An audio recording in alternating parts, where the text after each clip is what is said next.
ආයිබෝවන් ඔබලා සියලු දෙනාටම අද මා කතා කරන්න යන්නේ අපේ රටේ හිටපු තවත් එක් රජෙක් ගැන.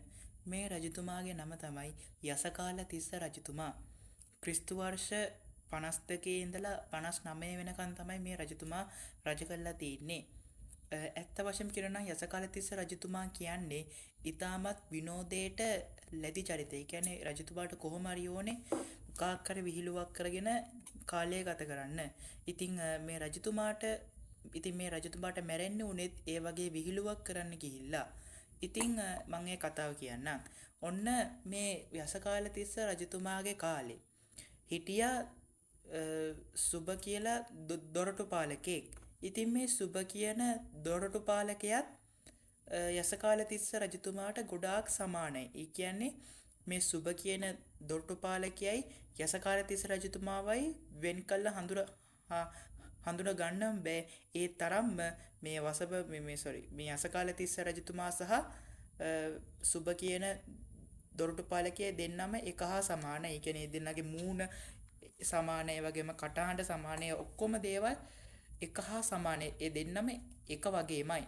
ඒක හින්දා මේ යසකාල තිස්ස රජතුමා තීරණය කරා පොඩි විහිළුවක් කරන්න. මම කොහොමත් කලින්ම කියවනේ යසකාල තිස්ස රජතුමා කැටියා විහිළුවට බර චරිතයක් කියලා. ඉතින් මේ යසකාල තිස්ස රජතුමා මොකද කරේ?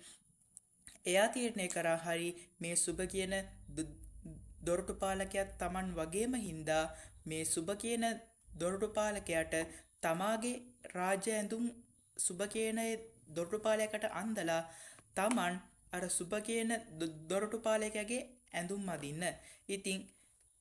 ඉතින් ඒක හිතුවා. ඊට පස්සේ සුබ කියන දොරටු පාලකයාට එන්න කිව්වා. පස්සේ රජතුමා සුබගේ කියන දොරටු පාලකයාගේ ඇඳුම් බැන්දා. ඊට පස්සේ රජතුමාගේ ඇඳුම් ටික අර සුබ කියන දොරටු පාලකයා ඇඳා. ඉතින් දැන් රජ වෙලා ඉන්නේ අර සුබ කියන දොරටු පාලකයා. එතකොට අර සුබ කියන දොරටු පාලකයා වෙලා ඉන්නේ අර ඇත්තම යසකාල තිස්ස රජතුමා.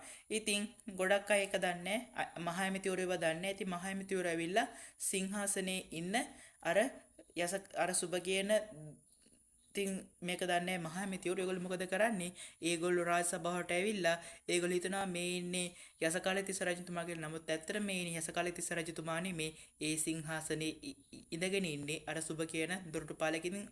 මහා ඇමතිවරු ඒක දන්නේ නැහැ. මහා ඇමතිවරු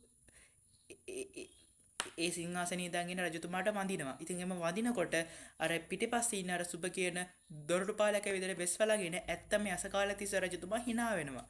ඉතින් ඔන්නෝක හැමදාම මේ යසකාල තිස්ස රජතුමා කරා. ඉතින් අවසානයේදී මේ අවස්ථාවෙන් ප්‍රයෝජනය ගන්න පුළුවන් වුණා මේ සුබ කියන දොරටු පාලකයාට. ඉතින් සුබ කියන දොරටු පාලකයා මේම රජෙක් විදිහට වෙස්වලන් ඉන්නකොට අර ඇමතිවරු ඇවිල්ලා Tamanට වදිනකොට අර hina වෙනවනේ. අර ඇත්තම දොරටු පාලකයා වෙලා ඉන්නේ යසකාල තිස්ස රජතුමා. එතකොට මෙම hina වෙනවා දැකලා අවසානයේදී මේ සිංහාසනේ ඉඳන් ඉන්න අර මේ වෙස්වලන් ඉන්න අර සුබ කියන දොරටු පාලකයා අණ කරනවා අර තමාගේ රාජ සභාවේ අර hina වෙන දොරටු පාලකයා වහම අත්අඩංගුවට අරගෙන ඔහුගේ හිස කසා දමන්න.